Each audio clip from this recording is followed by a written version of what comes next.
Welcome everybody to TK and Drinks. What's the story? It's gonna be episode either 3 or 4. I believe this is episode 3 with my man Jason Phelps here from Ancient Fire Meadery in Manchester, New Hampshire, all the way on the other side of the country from me. And I've been dying to get out there. I've never been to New Hampshire. My wife used to live in Vermont, speaks very highly of the whole area. So welcome to the show, my man. Thank you very much. Yeah, New England's a fun place. I'm originally from Connecticut, and I can say that, the whole section of this country where, we're able to chase around mountains, beaches, city, whatever you're looking for is definitely pretty cool. And it's different everywhere. Like, if you came from a different place, you'd say the same thing about that place to other people about it too. But again, we'll also tell you that what we do is unique here too, so. Yeah, see, I'm being from the Seattle area. I feel the same way. It's like we got mountains, we got ocean, we've got beaches, we got everything we need right there. But I still want to explore and check out everybody else's versions of those same things. When if you come to Maine will look a lot like where you're from. You'll see the coast of Maine. You'll be like, oh, okay, so that's some coastal Washington where it's really rugged and cold and wet. When I saw it the first time I'm like, oh, okay, yeah, this looks like home. Sweet. Rocky beaches that nobody wants to visit. Exactly, you 100%. Oh man, that's great. Yeah, I definitely want to get up there to the Northeast, do a whole meadery tour up there. I was talking to my buddy John Opegard, and him and I were talking about doing a whole East Coast tour at some point, hitting up a bunch of places over there from Maine all the way down to like Delaware and whatnot. So yeah, there's a ton. Yeah, definitely. So, again, thanks for being here today. Appreciate it. It's probably going to be a little different than your average mead interviews, as I'm relatively new to the mead world and don't have a whole lot of, knowledgeable questions to try to test against your wealth of knowledge. But I'm basically, the reason I reached out to you is because you're one of the only other people that advertises that I see in my searching anyway as a mead maker is also a BJCP judge. I'm also, or at least it was at one point. I don't know if you're still active. Thankfully, that doesn't expire, but yeah, it's been a little while since I've judged. It's starting to come back, maybe soon. So yeah, I was just wanting to pick your brain about some questions about that and just mead industry in general and stuff. Absolutely, yeah. I mean, that's actually one of the great sort of milestones of the fun journey that I've been on about it. So yeah, I'd love to talk about it for sure. So what is it that initially got you started? I know you've been making mead for, close to 20 years now, or over 20 years at this point. Close, not quite there. We'll be there in a couple years for sure. Yeah. So in all that time, what made you want to transition to, but add the mead judging to your accoutrement of abilities? Actually, I learned by getting certified as a beer judge, it's a great way to get better as a home brewer. So that was one of the angles that I saw in it, because I was making it home primarily, and I was submitting it to homebrew competitions, both the type that are BJCP judged, and then there's other wine competitions tend to be judged with different rubrics that come from different places. Like UC Davis has one that they judge, but there's a lot of overlap. Like, judges understand the concept of you're being given a panel of things to judge. You're being told something about them. You're being given a scoring grid to help you express, what you're seeing, tasting, smelling, how it comes together. And however that works out, there's a lot there. So early on, I got a lot of feedback from wine competitions, and then I started getting feedback from beer competitions, started making mead the same way. And I realized that I was interested in what it must have taken to understand how to be able to do this. And as soon as I started studying for it, I immediately started going back to my cellar and going, wait a minute, I think I know what I can do here.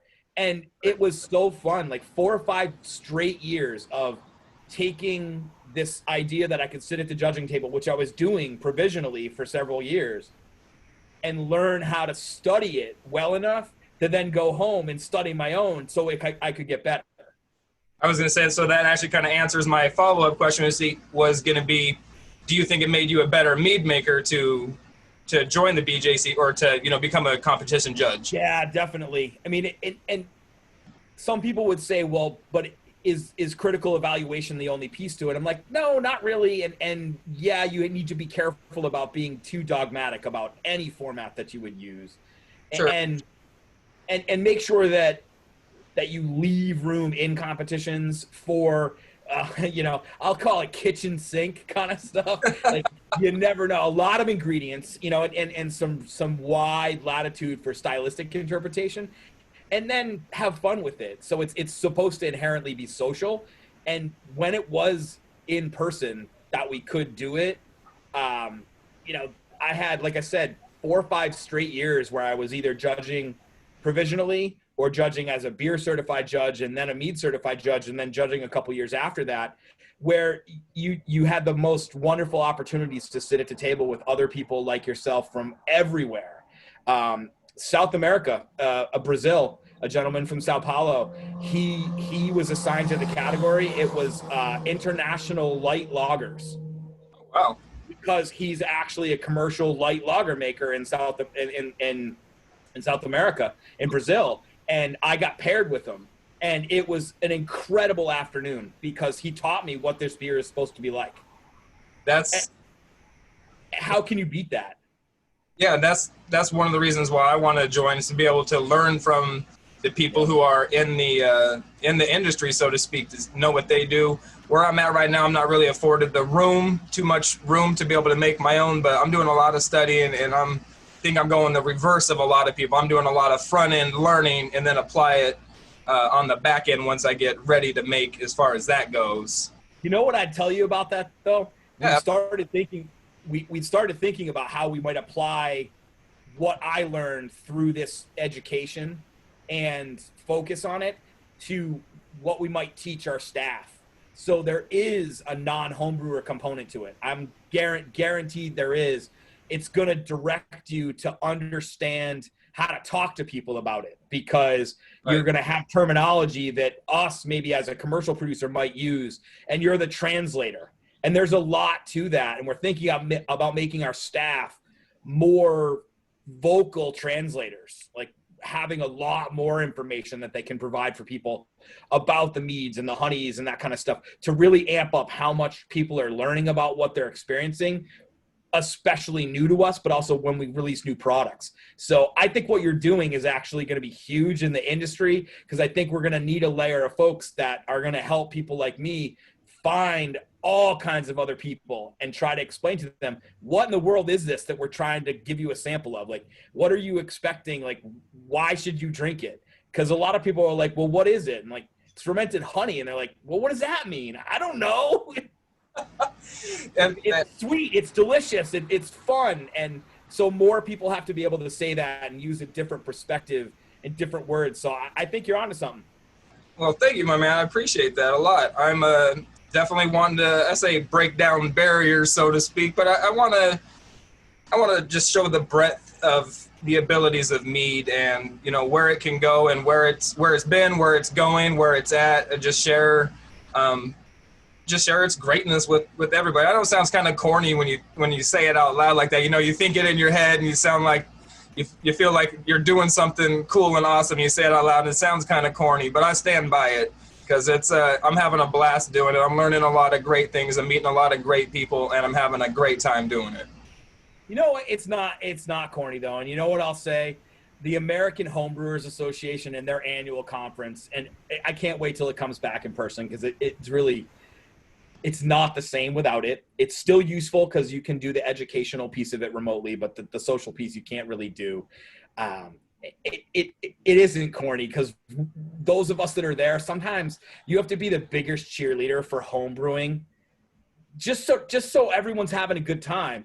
And then at the end of the day, when everyone's been around drinking and everything, you see it. You see people high-fiving, giving people hugs, just like people won medals that night, or their homebrew club got recognized, or they had the badass beer at the swap that everybody was talking about. It's not corny at all. It's just fun. I mean, people that don't know anything about it, they have their own version of it.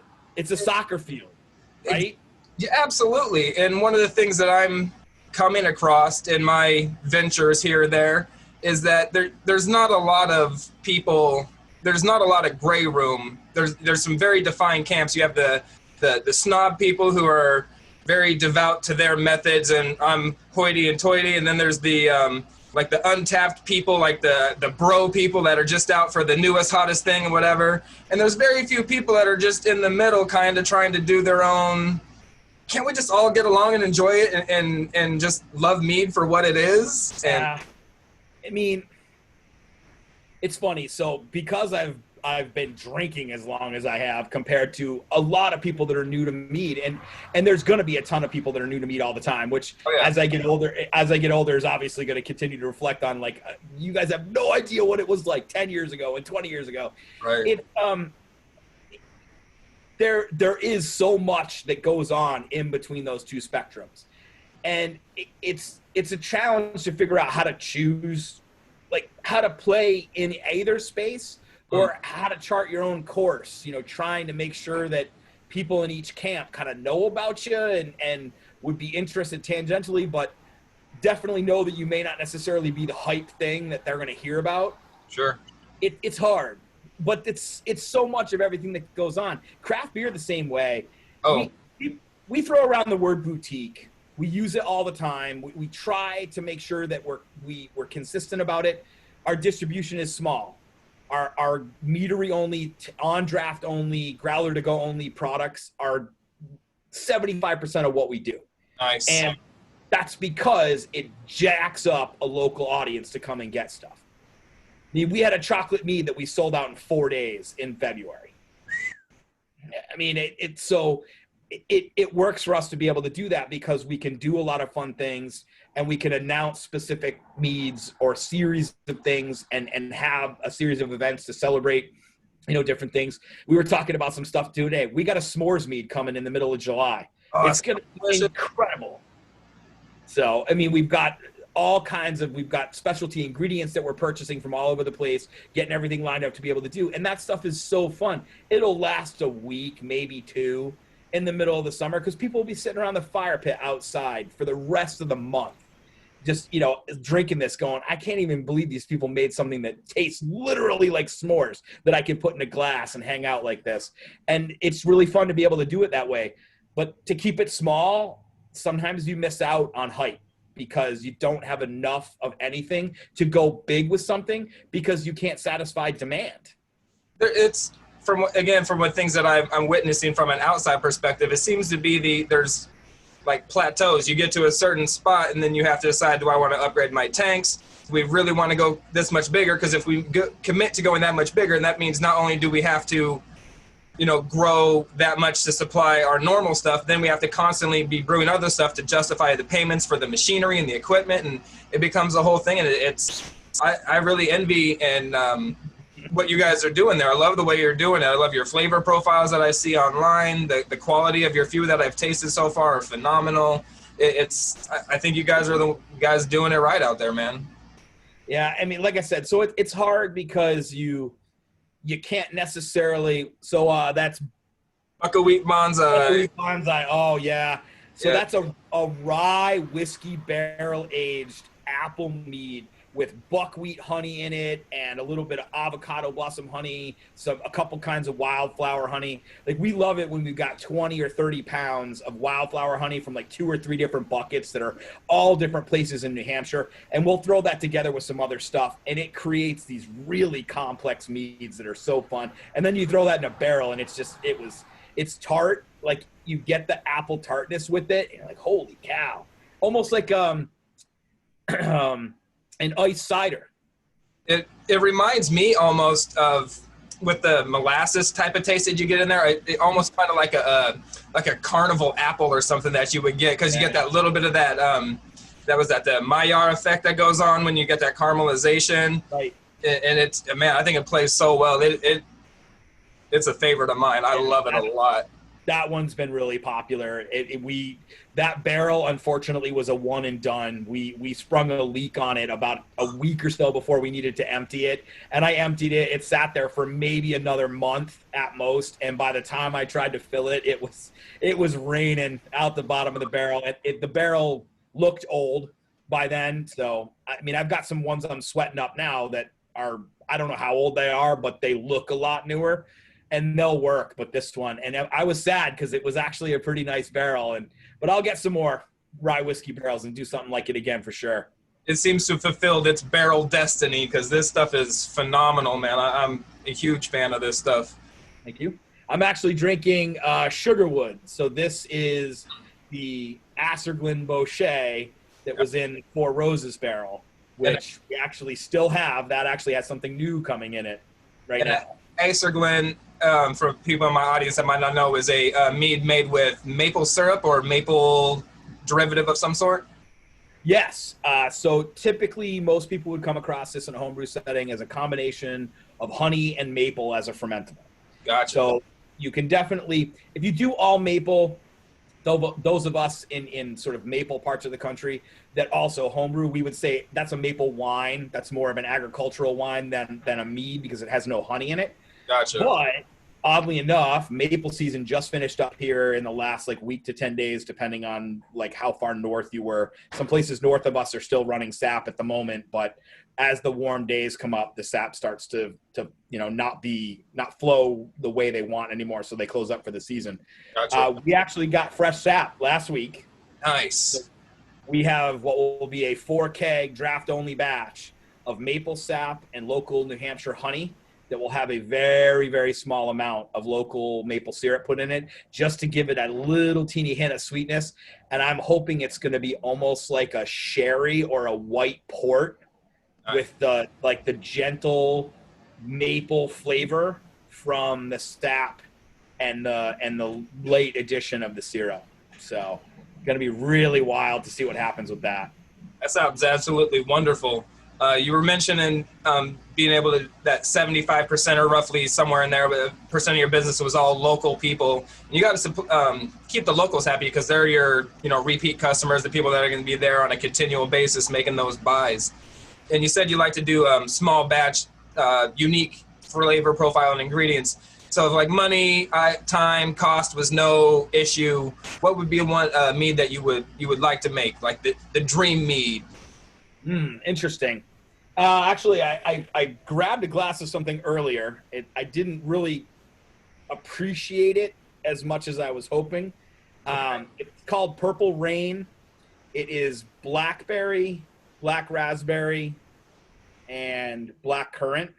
Yes. It ended up being a little on the dry side, and it's not red wine dry enough for it to be that. It's kind of this weird, so it's not off dry. It's got this kind of weird hint of fruity sweetness to it, but not enough sugar. If I mix a small amount of sugar into it, I get just enough more fruitiness from it that I feel like it's a little bit more pleasant. So I'm kind of sad that it came out just that dry by the time it sat for 3 or 4 years. Oh. So it's still very flavorful, and I don't hate it, but I popped a bottle of it. And I'm like, oh, God damn it. It needs to be just a tad sweeter. It's a tad sweeter, man.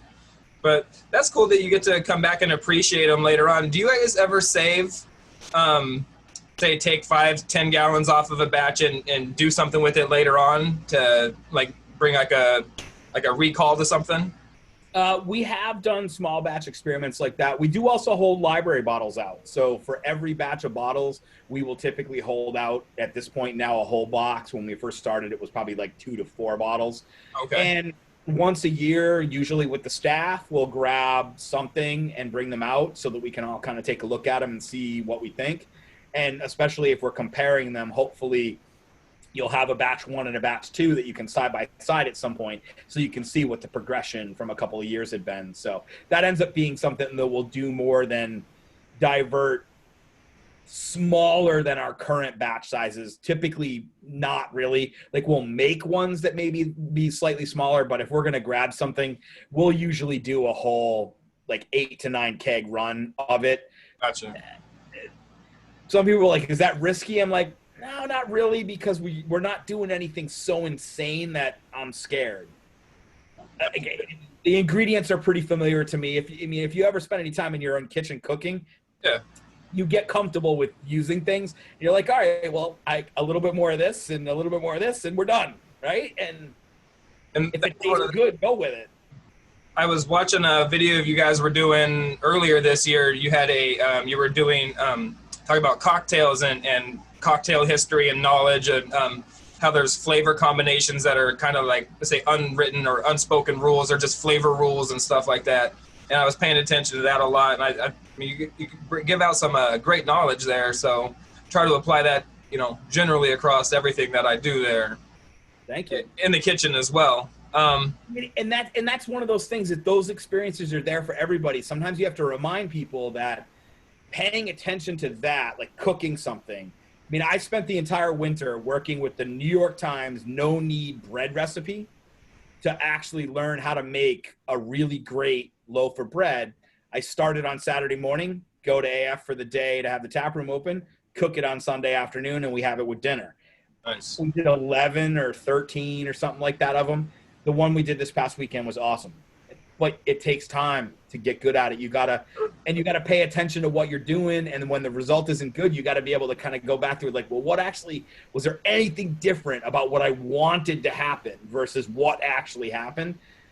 And if you pay enough attention to it, sometimes you'll be amazed at what you can do as far as really honing in on getting an ingredient to integrate together with other things, or get a flavor profile of a combination of things that just, is it perfect? No, but is it really good and really pleasant, and do people really enjoy it?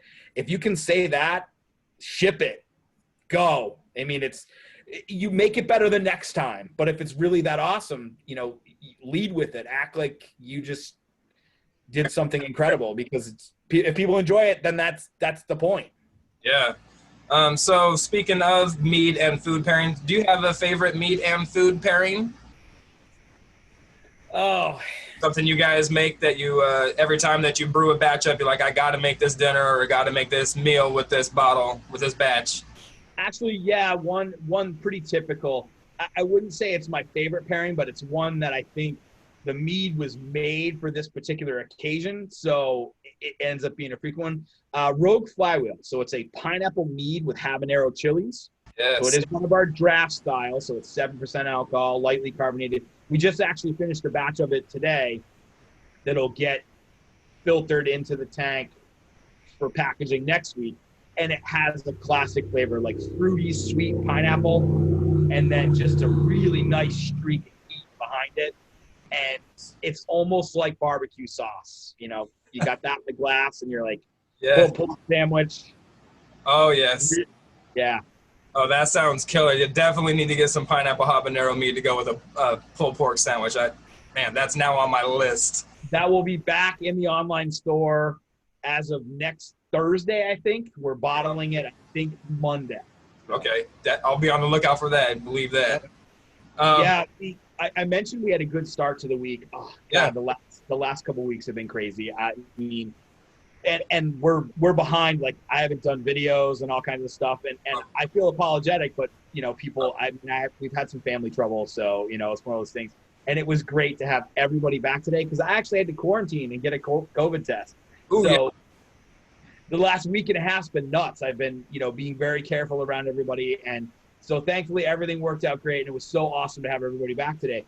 For that exact reason, like Rogue Flywheel, people are asking for it. We need to get it. I need kegs. I need bottles of it. I need to be able to, and it was great to have everybody back this week and be able to get cranking away again. So it was awesome that you asked about that one, because I'm excited. I finished it today, and I can't wait to bottle it up next week.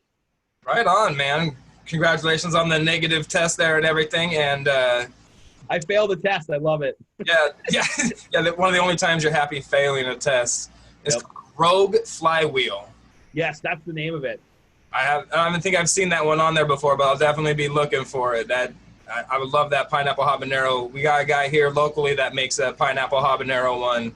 Or no, it's a pineapple chipotle one. It's pretty good, but a little more pineapple. Nice. Yes, pineapple. Everything here in Arizona's got chipotle in it. It's pretty much standard fare around here. But we love chili peppers. We have one coming out tomorrow. Maple syrup and chili peppers. Nice. Yeah, I noticed on your YouTube page you have a whole Jason's Chilies section. So you definitely have to at least have some sort of affinity for chilies. Yeah, it was one of the first meads that I made that just really blew people away. A sweet, traditional wildflower honey, really, really rich and sweet, and peppers from my garden, and a blend of them. It was longhorns, which are cow horns, which are some type of. I'm not familiar with those ones. Yeah, I'm trying to think. I'm missing a pepper name at the moment. I had jalapenos in there. There were some garden salsa peppers. So stuff that had heat, and some of it was hot. And sometimes if I had habaneros that I had bought at like the farm market, I'd throw those in there.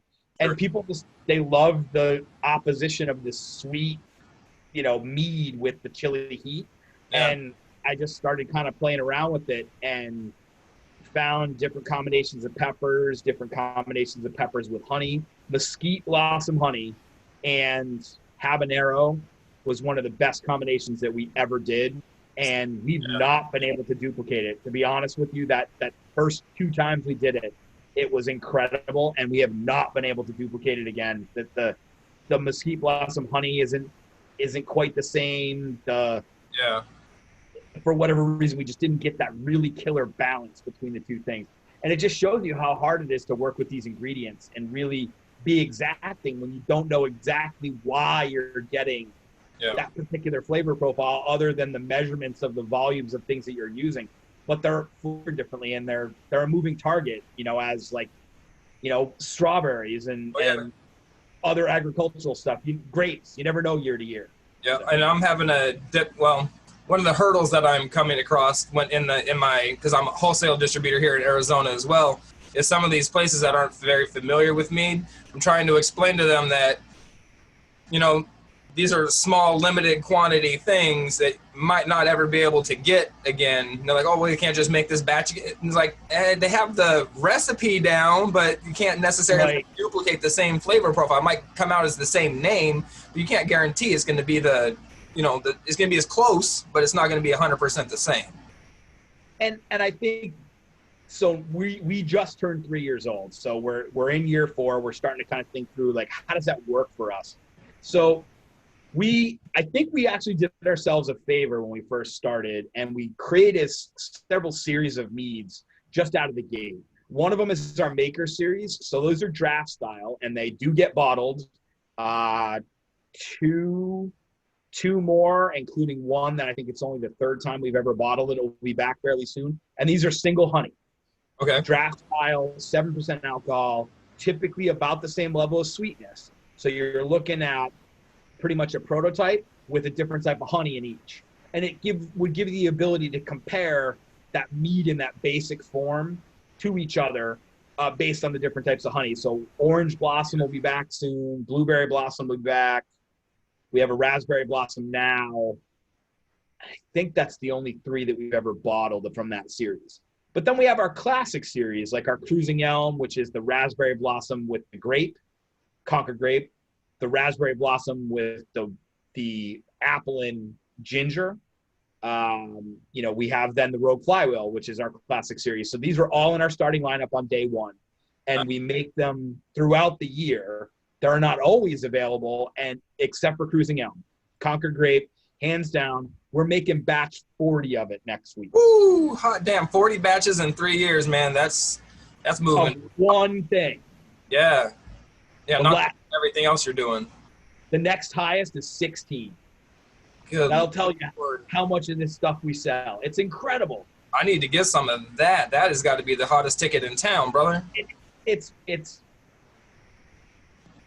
It's an adult grape flavored beverage. It's lightly carbonated. It has a slight wine-like finish, but it's sweet.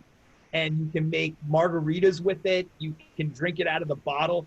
And it just took off. It's been absolutely nuts. So we have those series, of meads where people know those. And then we have all the seasonal ones. And this year, we're probably going to repeat the seasons. I'm on your interview. Hey, Bubba. Hey, what's going on? I need you to go, okay? Thank you, Bubba. Excuse me, my brother. Not a problem at all. I mean, if I had animals, I'm betting they would probably be all over me right now. It's been a couple of years since we had those. And if this interview was 3 years ago, you would hear my dog barking in the background. So totally understand. I'm at home today, so I'm sure my dog will be the next one in here too. Absolutely. Right. So I think, we did that so people know those. This year we're going to repeat our seasons. We're going to do our spring, our summer, our fall seasons pretty much on cue as we would have done last year if the pandemic hadn't occurred. Okay. And we did do our holiday ones. We actually added several this year. So I think that will come back around. And by the time we get to that same time this year, we'll have been able to cycle through the makers, the classics, and all the seasonals in a way that you can almost guarantee if you did it exactly like that next year, you'd sell all of that product exactly in that time frame because people would come looking for that type of stuff that way. Sure. And it's wild to look back and actually see that we've actually been able to make that work because it's a rational way to sell what you do because you have different types of things, their availabilities, you can kind of describe it differently. Or creatures of habit, they expect those Right. to get to be able to relate it to things in their life, and they start to want it that way. Yeah, and it does work out. And so for us, we wandered into it. We had the Maker series and the Classic series pretty much planned out when we started. Everything else was wide open. We actually didn't even do any honey wines, like the stronger ones, until July of 2018, 3-4 months after we opened. We made them early in the year, let them age. Same thing there, though. We did our varietal series, which is single honey. You picked the segues right out of my head because that was going to be the one I asked you next. So you're one of the few places that I see that not only does more than one traditional, you highlight traditionals. I don't see a lot of places. They may offer, one or two here or there throughout the year, but it's rare to see some place that highlights the single varieties especially. And I had the macadamia blossom one. It's now my favorite traditional. It's so wonderful. I'm dying to try the raspberry blossom and the blueberry blossom, all of them. What made you guys decide to focus on doing traditionals like that? Totally coming off of all of the meat education, the BJCP, I went to UC Davis back in 2014. I don't even remember for sure. It's amazing. It's been that long. All the self-study, having a great local homebrew club, recognizing that style would be something that even socially we could help people understand what we did with. So when we see varietal series, okay, what does that mean? Well, it's single honeys, and they all have a similar prototype as far as how much alcohol. There's some leeway there where like a 1% swing one way or the other. And sweetness will generally be about the same, although we'll balance that with the alcohol. So you'd expect there to be a bit of a range there. And ultimately, the plan has always been, and once we started rolling them out, our first ones came out in December 2018. That was V1 and V2. And the idea is you'd always have a couple of those that you could compare. So you could see mead in that really basic traditional form. Which one, based on the honey it was made from, did you actually like? So it made them focus on the differences between them rather than it's just mead. Because otherwise, if I give you one traditional and then I give you a bunch of fruity stuff, the traditional doesn't necessarily seem all that interesting on its own when you have all this other stuff. But when you have two to compare, and I give you the idea that they're going to taste different based on the honey, and you might prefer one over the other, there's a project for someone to look at in a flight. Yeah. And it works great. I think like I said, I know traditionals are one of the more difficult things to do because there's nowhere to hide any mistakes that are made. It's just you and the honey, the water and the yeast, and here we go. I like the fact that but you're choosing like single varieties that aren't necessarily like well-known or really common ones. I mean, even some of the more, let's say, rare common ones like meadow foam or even like the buckwheat honey, you go all the way out you get the lahua blossom honey, you get the macadamia blossom, or even the Hawaiian coffee blossom. You choose really unique flavor profiles that somebody isn't necessarily going to be familiar with, and you do it a phenomenal justice. I'm just curious as to what makes you pick something so. I mean, I understand what you're saying there, but you didn't just choose like wildflower and something. You go extravagant with it. What's? True. I love the grandeur of it all, but why? Yeah. So I mean, I'll offer Brazilian Quince Blossom is Varietal Series 6. That'll be out in the next Ooh, month or so. yeah. Varietal 7, and this is really funny because it's not really a varietal, but it is when I want to tell you that it's local, is local wildflower honey as a Okay. varietal species. So I think that that one's going to be the most traditional of the traditionals, and it's from my area as well. So I Yes. think people will be like, oh, okay, so this is their localist local honey wine style mead. And Right. then I think, V8, V8's kind of funny because I'm not a tomato juice guy, but they do make V8 Splash, which is carrot based. It's Yeah. going to be carrot blossom honey. It's going to be V8. Oh, I love it. I love that idea. That's phenomenal. And then we'll probably do orange blossom for V9, which we haven't done yet. Some people will be like, what, you haven't done a traditional with orange blossom? No, because I could do that anytime I wanted. Right. And see, I'm one of those. I've yet to have an orange blossom anything that I care for. I don't care for orange blossom honey. I get that medicinal taste from it that I don't appreciate yet. Um, but I would love to try any traditional you guys make because I think it would come across in a fantastic form that way. Um, so what else have we got going on here? Oh, you got any upcoming flavors? You mentioned the V7 coming up and the V8. How about any like unique experimental flavors? Maybe any like savory flavors? I'm really trying to push the savory meat out there. I love the thought of the savory profile. Yeah, we have had limited experience with savory meads. Haven't Everybody necessarily, has. yeah, haven't necessarily worked out that great either. And Oh, there's sort of a funny salability issue around it. We've dabbled in it sort of as a farm to table, so a farm to glass concept with some local farms and restaurants. We've had a little bit of success, but I think where we're going to go next is actually, and this is late breaking, we've not actually announced this yet, but I'm oh, doing it now. I'll take that. So we are going to be launching into a series of cocktail inspired meads. So I have been doing botanical tea steeps recently and tasting different botanicals and thinking about combinations with different fruits, bitter, fruit peels, Yes. looking at gin, and infused liqueurs for inspiration for the different types of things that you would use to bring together a really complex, set of flavors that you could then, put into a mead that could drink on its own really well, but you could actually add the spirits if you wanted to actually make the full strength cocktail with it as the mixer. That is awesome. That's where we're going. Several of our staff are working on that. We've actually been making some honey-based sour mixes and swapping cocktail notes. So people have been mixing up drinks at home and providing feedback amongst the crew. So yeah, this is going to be a lot of fun. I think it's a way to show people the versatility of what mead can be, because you'll drink it by the glass. It's, if I give you a whiskey barrel aged lemon sour mead, it's going to taste like a whiskey sour, and then you can put the whiskey in it to make it a whiskey sour.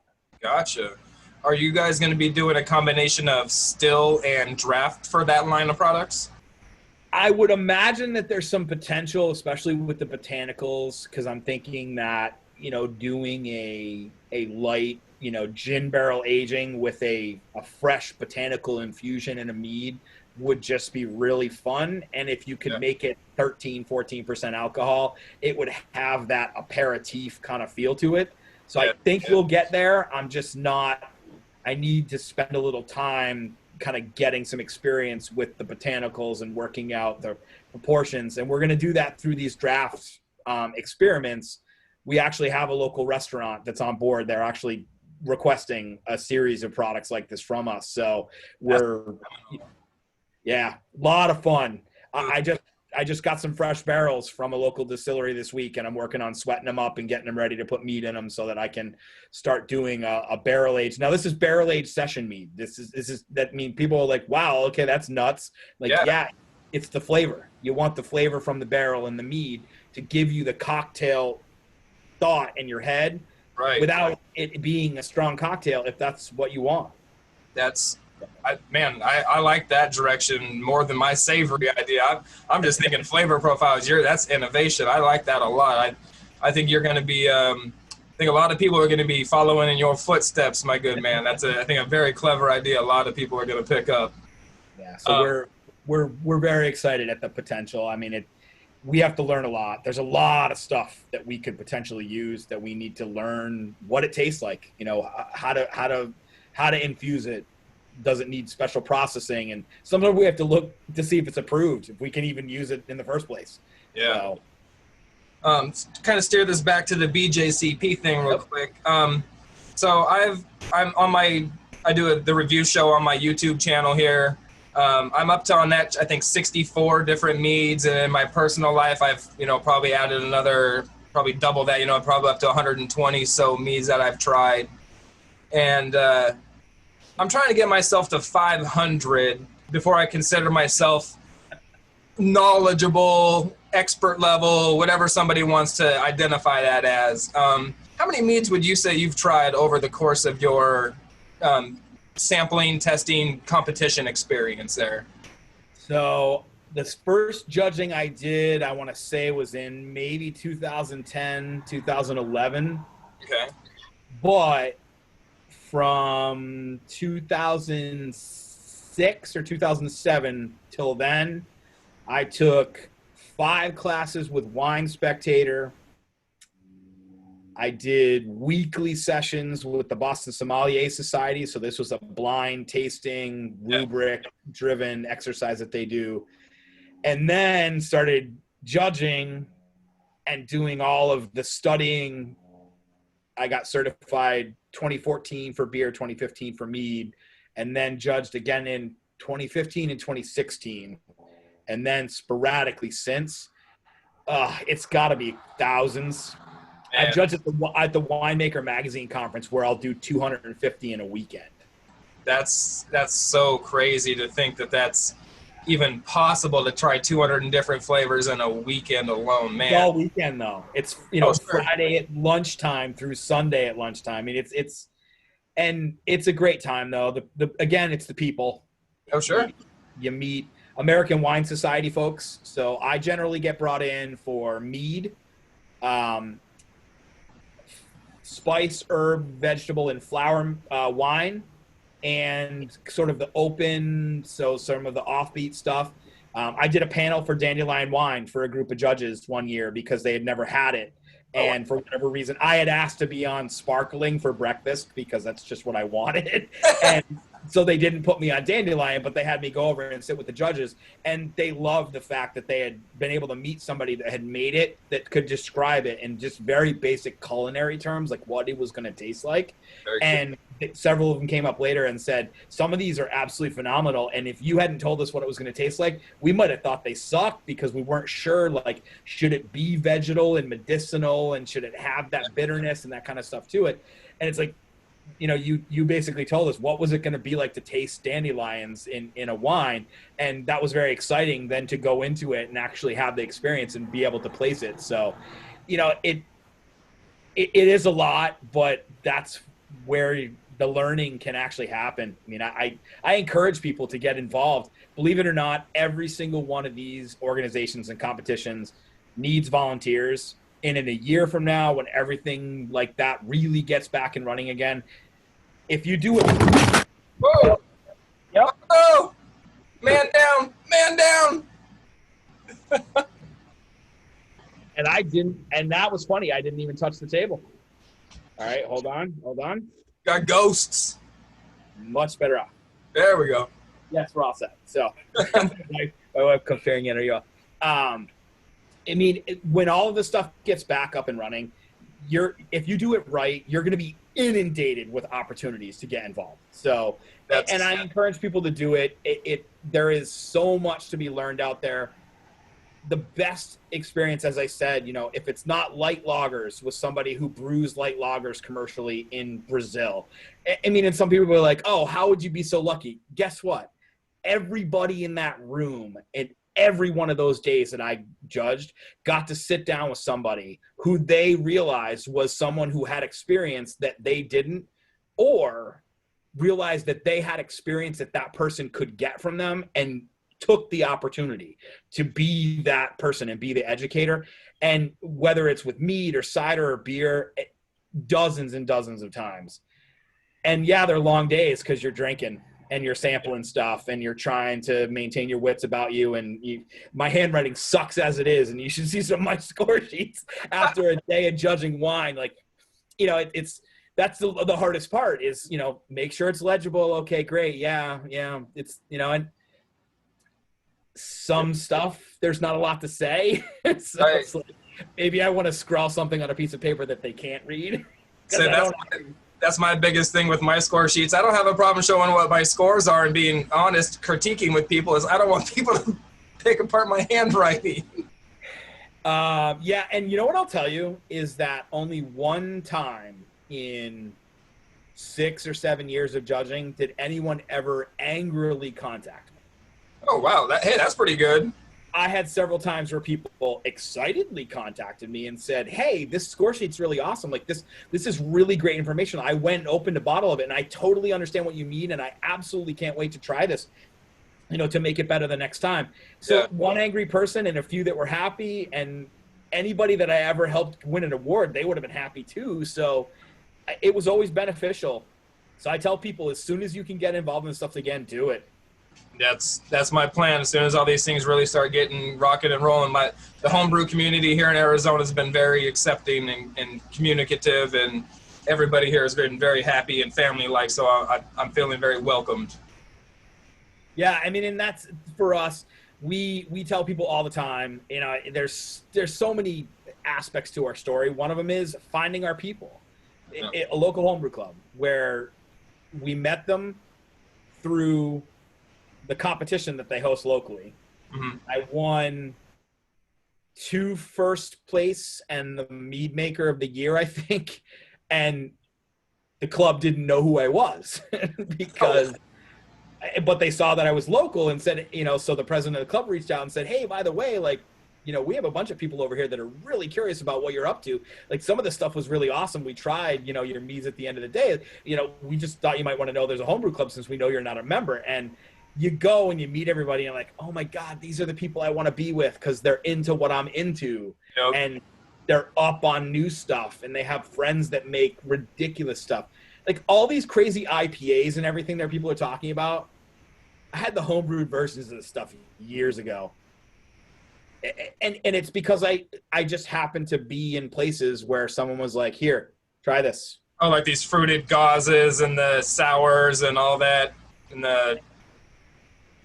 I'll tell you right now, I haven't seen a mead release recently, with the exception of stuff with mushrooms in it. So Lost Cause Meadery, definitely Yes. one of the ones that did it big last year, if I remember correctly, several meads with mushrooms. Other than that, nothing else I've seen in the last few years is not something that I saw in the years prior to that in all of these homebrew competitions. And the reality is it's because there's people all over the world that have access to all of these ingredients. And you're going to make stuff with what you know. And Right. if it's local, all the better. And that's what I want to try. That's why I'm so curious about more of the homebrew stuff, to see what the flavors that, you know, that aren't commercially available. And from what what I'm starting to learn and understand, that there's a lot of stuff that's not commercially available because it's not approved by the TTB. So now you got bureaucracy dictating my flavor profiles. What the heck is that? Yeah. So, I mean, I was actually working on that today where I was doing label submissions now. I mean, so, you know, again, let's do some late breaking stuff. I mean, we have some killer flavor combinations coming up. We have one called Brew Day Morning Blues. It is a honey blend, including buckwheat and avocado, wildflower, blueberries, and maple syrup. I mean, it's going to be blueberry crepes, blueberry pancakes, something along those lines. You know, that'll be out. That's not a new thing. That's a huge trend that I saw for years where people would put together combinations like that. The mix of honeys, though, has sometimes been the difference, and that's an area where we dabble into, where we'll blend up different types of honeys. Another one is called Raspberry Cabaret. So you mentioned V1, Raspberry Blossom Mead varietal series. We have another batch of that coming, so batch 2. Okay. And half of it is going to be V1 plus red raspberries, and it's called Raspberry Cabaret. I love the sound of that. And I mean, these are honey wines. These are going to be bottled. They're going to be distributed. People will be able to get access to them. We have another one called Truth Syrup, which is macadamia blossom, buckwheat blossom, tart cherries, and maple syrup. I don't even know what to think of that, brother. I mean, I don't either, because we did the prototype for it several years ago, and every time we open a bottle, we're like, I can't believe we haven't done this yet. And it's going to be crazy when we do. People are going to be like, oh my God, you guys are absolutely nuts. Why have you been holding out on us? I'm like, we haven't. We've just been making all this other great stuff. And that's what happens when you have, 15 years of pent up projects. When you launch a meadery, you can't do all of it at once. Right. I'm sure you've got a whole whiteboard or two filled up, or some spreadsheets there on your computer that are just lots of spreadsheets. Done. My to-do list is just continually growing. It's, I guess, a different type of honey-do list, if you will. Yeah, I mean, and we've got multiple of them. So, like I said, we've got in the honey wine side, we don't have as much of a structure to it. Like, we have a few that we make, like Hum and Sweet Burn Dude, we make on a fairly regular basis. So one is a coffee flavored, one is a 3 chili mead. The varietal series, we're going to cover ground by going back to V1 this year. We'll probably go back to V2 next year, but we're going to continue to add ones to that. But everything else has pretty much been one-offs. We haven't made anything other than Sugarwood, which is the barrel-aged Acerglyn. Everything else we've made one time, and that's probably a pretty good bet for a lot of these, only because there are so many other ideas that we can spin. Gotcha. And if we want to come back to one of these at a later time, we certainly can. But most likely the next year, we're just going to be inspired to roll out a whole bunch of new other ones. We've got a red grape Pyment sitting in a Heaven Hill bourbon barrel. It's going to be married back up with some Syrah grapes. It's going to sit on pressed out Syrah grapes at the end of this coming fall season. The pressed out Syrah grapes are going to be used to make a port style mead. We'll take the juice off and do something else with it. I mean, so it's going to be barrel aged, and then it's going to sit on the skins and seeds of fresh grape for a couple of weeks. It's going to be crazy. Yeah, man. The complexity of that already just sounds like it's just. Yep. And the base mead's sitting in the barrel now. So I mean, it's basically a year-long project, because we needed to get Syrah grapes and honey to make it originally. Then it gets put in a barrel, and then we've got to finish it on the other side. So we've got to wait for multiple Syrah harvests, and we didn't time the spring ones, so we're timing off of fall, so it's fall to fall. So I got to wait until the fall for it to actually have sit in the barrel long enough, because the fresh grapes, I got to use them right away. Man, it must be crazy to look out of your eyeballs. It's like Terminator vision or something. Constantly scanning everything. How can I use this? How can I do this? What's this? Man, that's freaking, I love it, bro. You are an inspiration. It's phenomenal. Thank you. We have fun. Oh, it shows very much. Your wife's videos are always great and in great spirit and stuff. You guys are always smiling and pretty much having a great time what you're doing, and it shows. So. Yeah, I mean, and we were actually, because of some of the things that we've had to be going through with family recently. My dad is not well. He's still with us, but I'm sorry. Yeah, it's one of those things where there's that awful inevitability of things that you know, and so had a great time, went down and spent some time with family and everything. But you start looking at everything that you're doing, and we were talking to some of the folks in our building over at the meadery. It was beautiful this week, so that tends to bring people out the back. You roll up the garage door and everyone's just standing there in the sun like, oh, this is so great, because it's still cold here at night, in the winter time. And, people were asking us, like, how you guys doing? And we said, we're glad that we're still having fun with this, because that's the only reason we did it in the first place. I mean, we could have done anything. Right. I could have stayed working. I was a software engineer. There was no reason I didn't keep doing it, other than I felt like it was time for me to try something else if I was going to do it.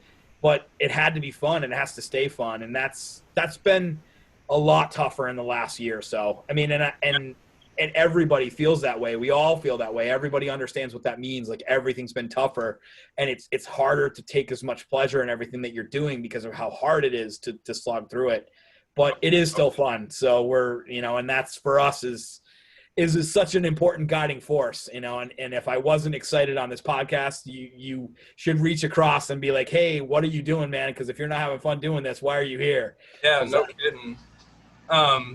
So your local customer base there over the past year, they've been supporting you guys pretty well, help keeping you guys afloat? That is an incredible story. We finished up our second birthday party in March of 2018, one day before our governor sent all restaurants, including us, to a takeout only model. March of 2020? 2020. So we had been open for exactly 2 years and one day. Yeah. Oh, wow. Okay.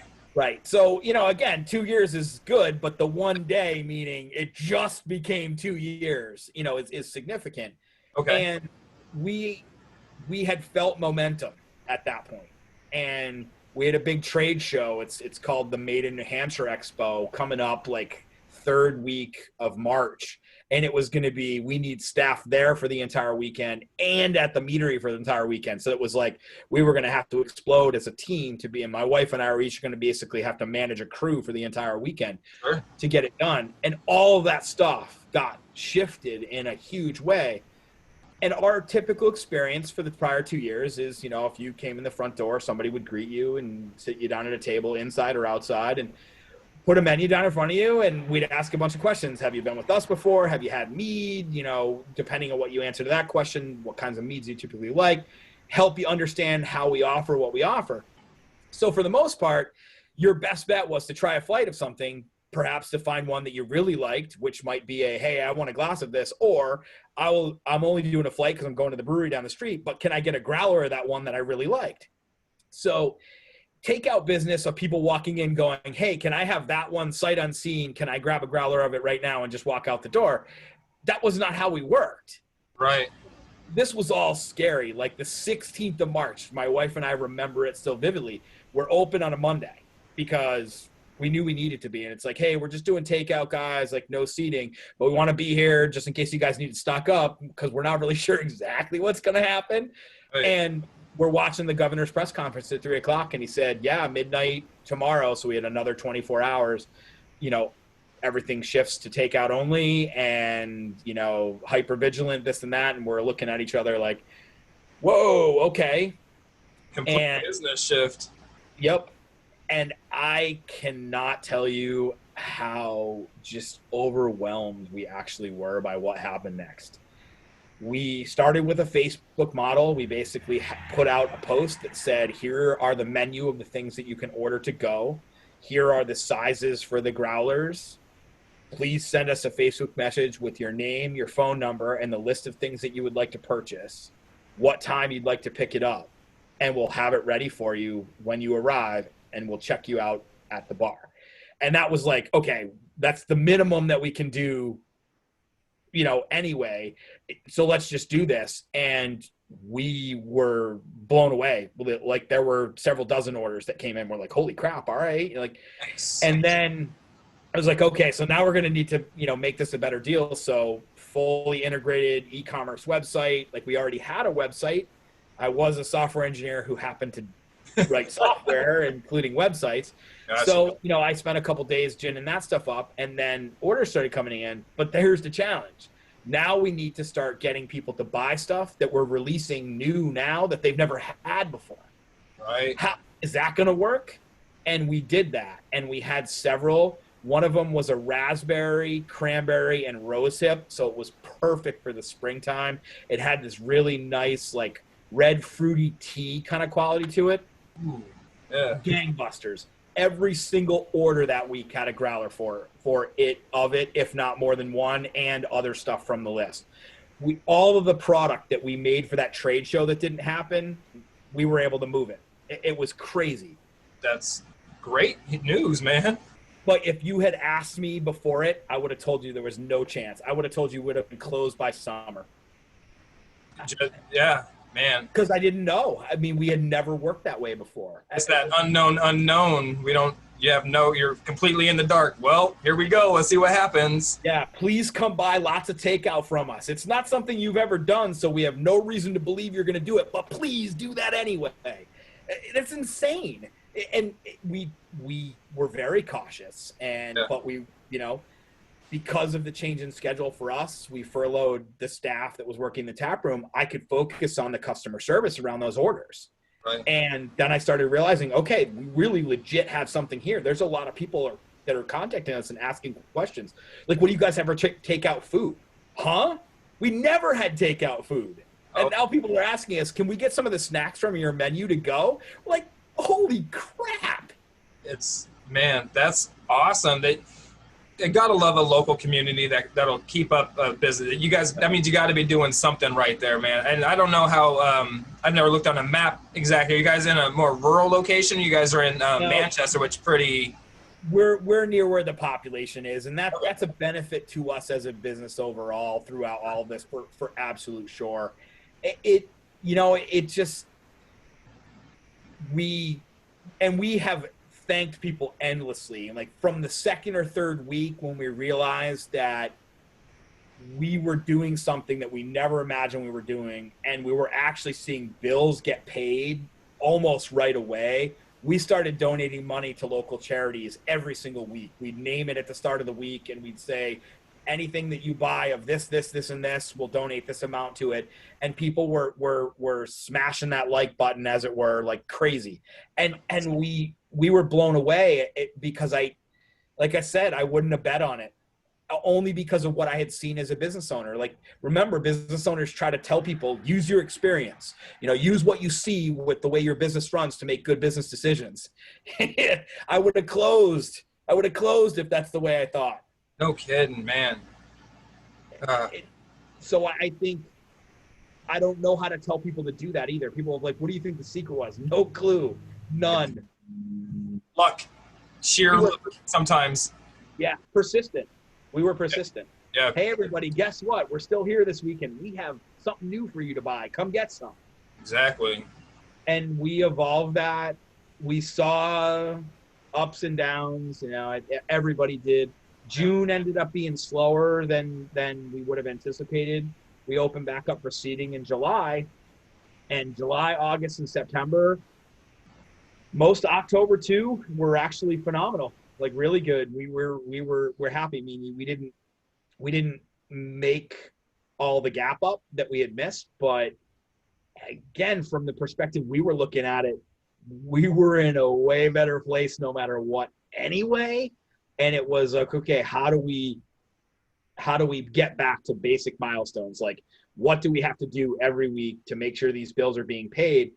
And give us the opportunity to keep looking ahead, like what is going to happen next that we can capitalize on. Gotcha.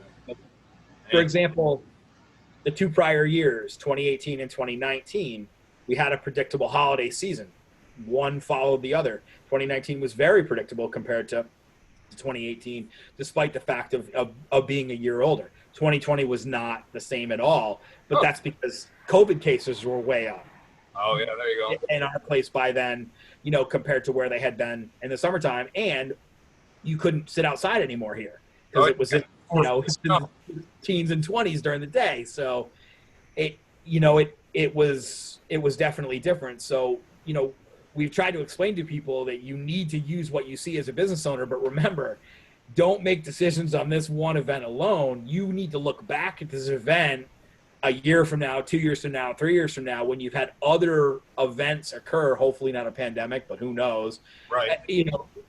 Other things that have happened to you, for you to basically be able to understand and put the response that you could be prepared to offer in the face of a pandemic once you actually understood what it actually means to have gone through it.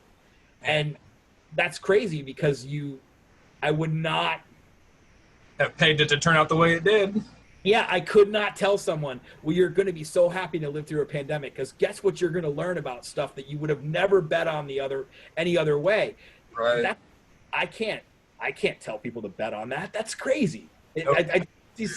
I'd be like, bring out your dead. The end is near. That you believe that's what I was saying. Like, oh, screw it, just roll the dice. It'll be totally fine. Right. But that is what happened, and we were so thankful that it happened. And it's been challenging. The holiday season here and early winter season for us earlier this year was definitely bad. And at this point, the gap is about similarly bad to the way we ended last year. So assuming that everything is up from here through the end of this year, we may find ourselves no worse off at the end of the year than we were last year, which again, in a pandemic, I'm not going to declare a failure. That's a victory. Knock on wood. Yeah, exactly. Let me find some. Here we go. Yep. Brother. Yeah, it's a victory. I mean, we're starting to think about what to do. We're starting to think about how do we grow? How do we change? How do we spiff up the tasting room? What we might do now as we start knowing people are going to come out more as the year progresses. Do we add more takeout food? Seeing how apparently that's a thing people want. Yeah, and it's funny. The takeout business now is definitely nowhere near where it was a year ago. Like, I think about where we were a year ago and how much we were having people walk in and pick stuff up the bar and head out, where now the majority of what we do is still people coming to see us. But that's because we're back to having outdoor seating again. And we've got more seats outdoors than we do indoors, actually, anyway. So it makes sense to come see us when it's sunny and warm out because you can sit outside. But the important thing is that people are coming back and buying still, regardless of how they're buying. You got repeat customers. And I think we're emerging from higher case counts that are down here now too. Vaccinations starting to get enough coverage of people that I think even more people will start to come out. Even if they're vaccinated, I think we still have a lot of safety-minded folks here that will still sit outside for a while because they don't know who else they're going to come in contact with. And again, I'm okay with that. That's why we've got 3 dozen seats outside. To visit the tasting room in the future, I can sit outside right now. Yeah, I mean, this week it was 64 degrees and sunny this afternoon, where they're saying that's pretty much going to be that way for the next 3 days. Like, we've got our earlier 2 seatings, like 4:30 or 6 o'clock. You'll be outside. Right now, it's still a little too early to be outside at 7:30, but give it a month, and it'll be 70 at 7:30, and you'll want to be outside here because it's not hot and it's not cold either. So. And here I am staring down the barrel of triple-digit days, man. Yeah, it's rare. It's rare that it's really that uncomfortable outside. Full sun Saturdays can be challenging because the sun is pretty much on the patio space all day. Gotcha. By 4:30, 5 o'clock most days, even in the summertime, the sun is off it's not on the other side of the building yet, but it's over farther enough way that it's coming back to the patio, where on Saturdays, like, the sun is here and it's coming at you all day. Just roasting you on there. 90, 95 degrees. The patio is probably 100 and something because it's asphalt. So, we'll put umbrellas out and, we'll try to cover parts of tables and stuff to give people shade. And so we have some summer days where we're busier inside than we are outside because people want to sit in the AC. So I would imagine so, brother. I kept you for about an hour of your time. You got a few more minutes, or? Yeah, let's do it. All right, so one of the things I like to do is kind of finish off with some more like lighthearted, get to know you type questions. Awesome. Toilet paper roll, hang front or back? Front, right? That's the first answer that I've got. Everybody's got these. Like John Opagarvis is like, he reaches in there blindly, like on purpose, just lets chaos take over. But yeah, I'm a front, man. I like that because that's what it shows in the little depiction on the patent. Yeah. Yep. How about fruit on your pizza? Pineapples, pizza, yes, no? Oh yeah, I'll eat a pineapple, ham, Hawaiian inspired pizza, absolutely. Me too, all day long. You guys said you had been pet owners. You a cat guy or a dog guy? So I was a cat guy coming into my relationship with my wife. She was a dog girl. We had cats early on. We had a mix of cat and dog, and the dog pretty much outlasted them just merely because he came on the scene so much later. And I mean, I'm not opposed to dogs, and the dog we had was awesome. He was a Jack Russell, and he lived to be 16 and a half, and he was a freaking trip. Like, he was so much fun to be around. He was smart, way too freaking smart for a dog, because he always got in trouble. But when he finally wanted to chill out, it was neat because he would choose. Like, some nights he'd be like, no, I'm hanging out with you. Okay, cool, I'll hang out with you, buddy. And he, he'd want to be all over you, and no matter where I would want to be, that's, and it was a lot of fun to have a dog. And I think for our lifestyle, though, it's going to be cat all the way. And my wife's on board with it. Low maintenance.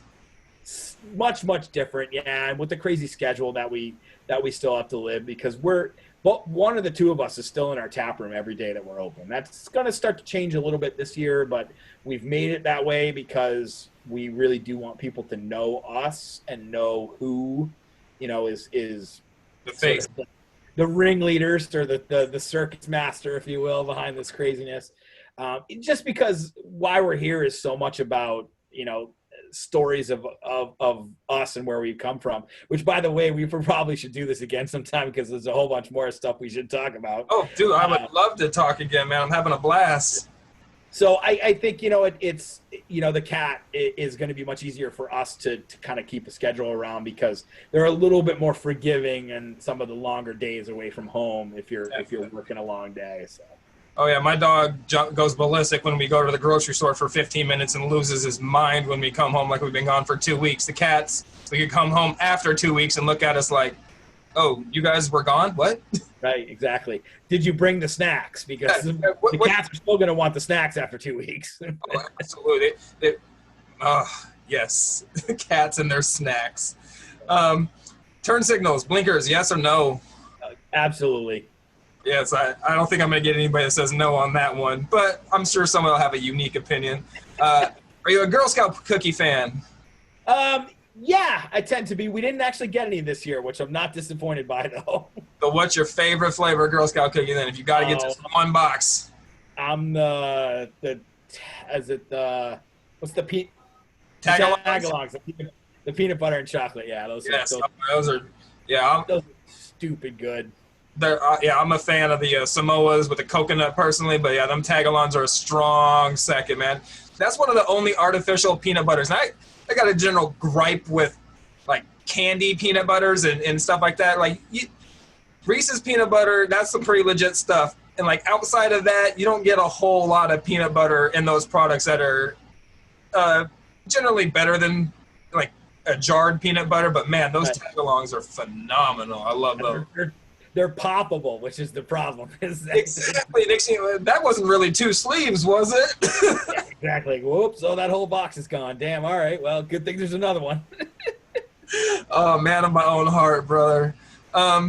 So who's one of your favorite meaderies that's out there in the game right now? If you were going to go visit like a meadery, who would you go knock on their door?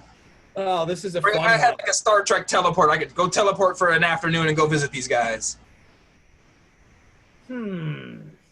Actually, one that I wanted to visit, and last year the whole pandemic thing screwed it up because my wife didn't end up going on a trip, was to actually Apagard in Washington. Okay. I'd love to go hang out with John. I've told him so many times in different Facebook messages that while I definitely do not live my life experiences as I see them the same way he does his, because he's just such a unique guy.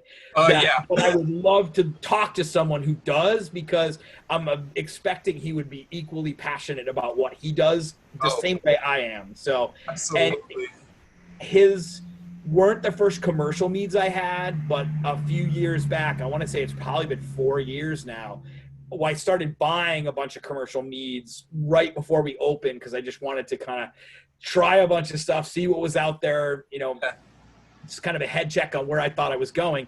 And I bought several of his, and he had a barrel-aged traditional that I think I actually have another bottle of it, and I'll probably crack it at some point soon. It was just really, really good. So he would be definitely one to go and hang out with, just kind of like this. I would like to get more of the story. I'd like to hear more about what makes John tick. Yeah, exactly. What made all of that happen? Yeah, I can. I've known John since high school. Him and I were actually roommates and stuff for a while. So I can. Wow, cool. confirm that yes, he is as unique and awesome as you would you're expecting and stuff, and you will not be disappointed when you do get to talk to him. He will. Yeah. So my wife works for Oracle, and they're a unit that she works with. Okay. It was out there. She's since changed to a different group within Oracle, although there still are some folks that work in an office in Seattle, and she was going to be out there, and I was actually going to go for a couple of days and hang out with him at the meadery in the weekend, and then head back here. And then COVID hit, and everything changed. Yeah, no travel. And she's like, yeah, I don't have to travel for business ever again. I'm like, all right, well, that's fine with me. I mean, we have our own business to attend to here, so that's fine. It's a double-edged sword. It's like now I don't get an excuse to go try all these other places, but now I don't have to spend money to do it and time away from the shop. So, well, and see, that's the thing too, is that people ask us, do you guys feel like you're making a sacrifice the way you're living your life right now? And it's like, well, see, again, if you get us talking long enough, you'll find out. We've been to Iceland, Ireland, France, Jamaica 3 times. The last proper vacation we took was to Hawaii. The fall before that was a trip to Zion and the Grand Canyon. Very cool. Yeah. So we've done a bunch of that stuff because we had a sense we were going to do something in the future, but we didn't really know what it was going to be. So we didn't sacrifice early on. We both work in tech, so we were able to get paid well. We live in the house that we moved into 20 years ago. So, we've kind of got that. We're on the right side of the mortgage at the point where, that it kind of makes more sense for us. So it worked out well. So now that we don't get a chance to do that stuff, what we end up doing is booking vacation houses for Sunday to Wednesday and really kick-ass places and paying $300 or $400 a night to rent a huge freaking decked out house on the beach. Dude, that's what it's about, man. Taking advantage of the situation. Right. Yourself. You've worked this hard to put yourself in that place. Why not take advantage of it? And that's the thing is we're not taking these long 7 or 10 day vacations to exotic places. And we will again, trust me, we definitely will. But what we do get to do, we were talking about it today. We got a great house at York Beach. It's Maine. The beach is a small area. Even in early October, the weather is still beautiful during the day. You'll get 60s, maybe 70s during the day.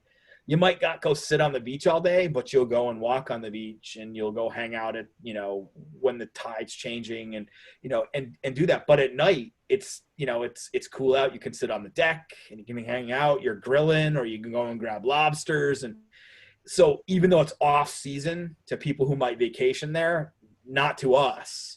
Right. Because it's during the school year, so the place is just regular residents and maybe some vacationers, especially Friday, Saturday, Sunday, typically for the weekend only. So if we do Sunday or Wednesday, the place is dead. Some of the restaurants are open, but we tend to cook at home anyway. So we'll do that type of stuff now, and that's enough of a recharge for us because we got awesome memories like Iceland. We talk about that trip all the time. Oh, I can imagine. Yes, I hope someday, one of the reasons I started my YouTube channel was to be able to go around and check out all the commercial places and do a whole traveling commercial meadery show thing going on and do my own thing like that and get to be able to experience everybody's stories, hear it from the horse's mouth, so to speak, and get to experience all this love and energy that they've put into these places. I want to do that so bad. We got lucky in Iceland. We actually went to a bar in a hotel. So it was called the Micro Bar.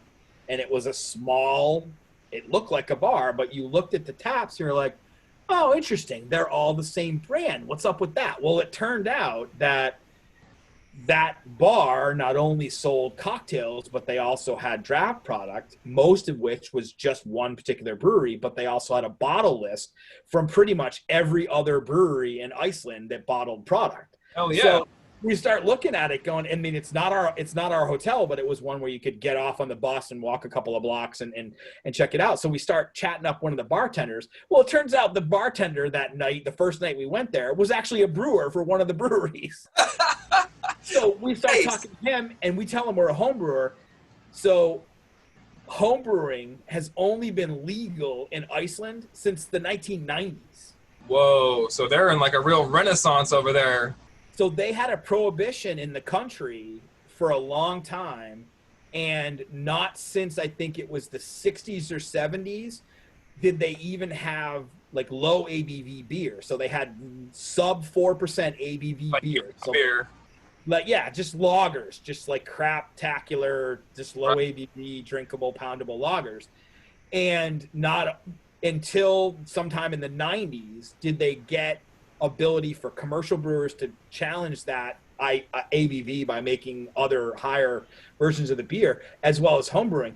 So he was fascinated to talk to us because he wanted to know more about what we know about craft beer, because they're starved for information there because their scene is so small. Right. And we couldn't believe that. Like, okay, we came here looking to talk to you guys. Right. Because we wanted to know what you guys were doing. He went down to their cellar and pulled a bunch of single bottles of a bunch of older stuff that they had on the menu. That's so He's awesome. like, try this, try this, try this, try this. It was incredible. We came back to that place like 3 or 4 times before we went home. We actually didn't run into him again, which was funny because we were hoping to. Yeah, But, no, but the people we did run into knew who we were because they had been told, like, you know, look out for the Americans. from New Hampshire, they're going to come back and, you know, and they're going to have questions or they're going to want to chat you guys up, but talk to them because they know about, because we knew about like Heady Topper and, you know, because we're in New England, we know a lot about Sam Adams beers because we could get a lot of that stuff locally. Their test market was here, you know, in New England. So, you know, they were asking about all kinds of stuff that we knew about. Like, had we ever had Pliny the Elder? And I'm like, well, yeah, get it in America. And they're like, oh, is it good? And I'm like, it really is good. But That's I funny. also homebrew beers. And like, I have friends that homebrew IPAs that are actually, some of them are now commercial brewers. And these beers are ridiculous. And they just thought it was so cool to talk to us because they didn't know enough people that did that type of thing because, again, their scene was so small and their population in the Reykjavik area is like, I don't know, 900,000 of the million and something people that live there. Like, it's really not like, it's amazing how small their community is. And so it was weird for us to think that they wanted to hear us talk about stuff that seemed rather commonplace for us. Well, it makes sense if, you know, if they were, I say it was taboo for so long, you know, if they'd had a prohibition up until, you say, like the 60s or 70s, and then only so much again for the next, you know, 20 or 30 years. I mean, that's a lot of time for people to develop a phobia, but, you know, just a general dissuasion for something like that. It's like, I just don't want to deal with it. It's too much hassle. And they had hoppy beers, and they were asking us, like, are these good? Like, are these good IPAs? And I said, actually, frankly, they are. Like, they do taste like a classic IPA. But at the time, like, this would have been, I don't know, 2013, 2014, I think. yeah. There were lots of places that were publishing recipes for IPAs, and a lot of the popular ones have been cloned, you know, for Brew Your Own Magazine or other places like that, so you could learn how to make them. So it was really wild, but to have them still ask, like, do you guys think this is a good IPA? Because that was a big new thing for them. See, and that's weird with it. You know, I guess talking about how long you guys have been doing this, I assume that, you know, this is maybe like in maybe early to mid 2000s when the internet wasn't quite as prevalent and this type of information wasn't widely available. Imagine by 2014, though, the ability to like Google Translate and be able to, you know, mine your own information would have been more readily available. But like I said, if it's been so taboo for all these times, maybe it just wasn't something that had occurred to them or whatever. But and just the idea that there were so few people that you could talk to locally, just being able to talk to somebody in person who might be able to tell you something about a beer that you've only ever heard of once, like that doesn't get distributed to Iceland, right? that would have been a trippy experience, man. Well, and the beers we went looking for there, we couldn't find. But I'm sure you found stuff that was probably better than what you were looking for, or at least equally as good. Yes. How about beer made from malt that was kilned over sheep shit? See, and that's the type of stuff I want to experience. It's like that freaking coffee made from the Kveik, right, yes. That through the civet cats, right? Yeah. Cat processed freaking coffee beans and whatever, you know.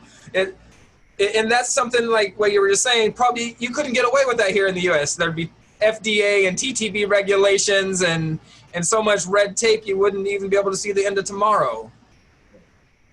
Yeah, but you're on the right track. Those experiences are out there. I mean, we have told people for so many years, you can learn so much about a place by going and eating and drinking there.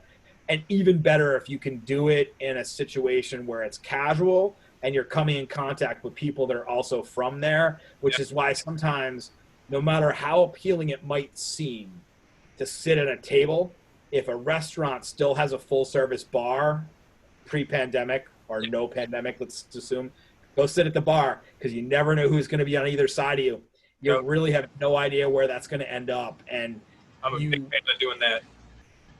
And you might ask somebody about this dish, like, I came to this restaurant for this thing, tell me about it.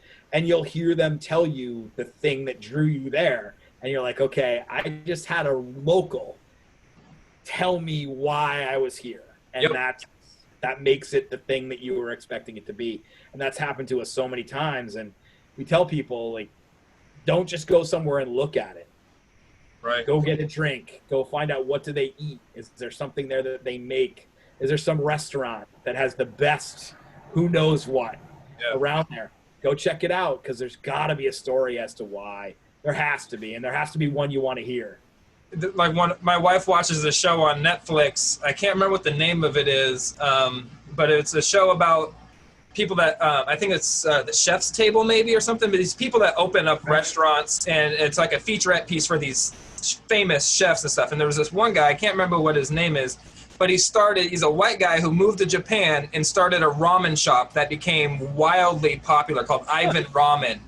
So, I mean, where he had lines of people selling out his ramen place as a white guy in Japan. Like, yeah, you amazing that someone who's not from that culture can turn that craft so well. Because it's a chain of grocery stores you can buy too in Japan. Apparently, my wife just told me that it's a chain store now that you can actually franchise it. Store you can buy his ramen like in like the frozen department in the grocery store. He co-packs and you can buy it there. Yeah. Nice. But that thing, somebody who goes into somebody else's culture with just an appreciation for what their culture is, and then to be able to take it on so much and replicate it and give it your own spin on it, to where people accept you like that, is a phenomenal. Can I add? Yeah, what's up? He's also Jewish and did a chicken ramen because, Jewish. Yeah. Fair.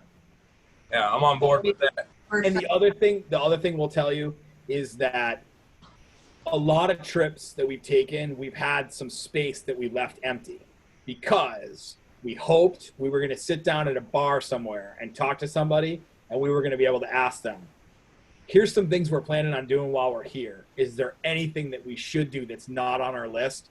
And you never know what people are going to tell you. And some of the stuff has been crazy. Some of this has been a lot of fun.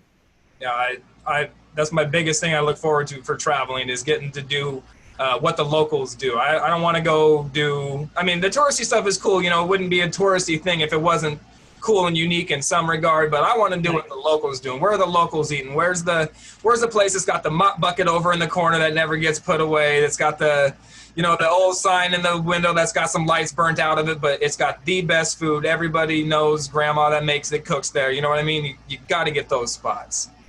Yeah. So I mean, that's so much of where we came from. I mean, people ask us all the time about our experience, and when people ask me about how long I've been homebrewing or making mead, it's like, well, is 20 years experience really necessary to start a business like this?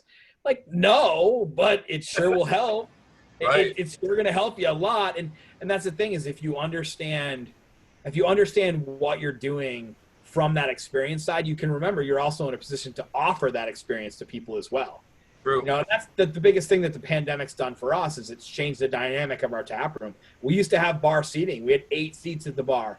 It was the place to hang out on Friday nights. And the pandemic has killed that. Like, we've got tables, but you can't sit there elbow to elbow with who knows who and get into energy whatever. Is just different. Yep. And the 2 ladies that work on Friday nights with me, Melissa and Lisa, that's been true now for a little over a year. And it was that last couple of months right before the pandemic kicked in, some of the best Friday nights we had. We had a huge busy crowd.